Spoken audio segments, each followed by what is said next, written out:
posteli leží Vilémčok a Zita Ryžondo.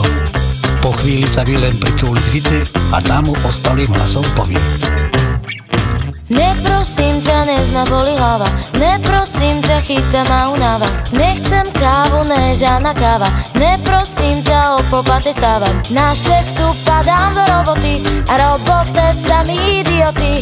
Otoč sa mi láskavo doprava, skús to pochopiť, že práve zaspávam.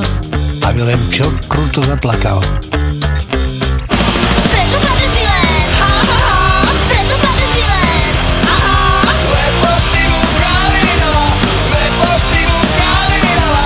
Neprosím ťa, dnes ma boli hlava, neprosím ťa, chytá ma únava. Nechcem kávu, ne žiadna káva, neprosím ťa, o polpate stávam. Aj tak som to práve dostala a sobotu som málo naspala. Ja viem, že sex sme mali na kus káva, no skús to pochopiť, že práve zaspávam. A Vilémčok kruto zaplakal. Prečo plačeš, Vilém? Prečo plačeš, Vilém? Prečo plačeš, Vilém?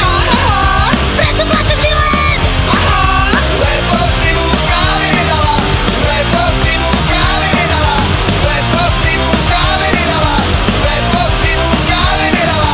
Neprosím ťa, dnes ma boli hlava, neprosím ťa, chytá ma únava. Nechcem kávu, ne žiadna káva, neprosím ťa, o polpate stávam. Môžeš ty, môj krásny milenec, prášiť akurát na koberec.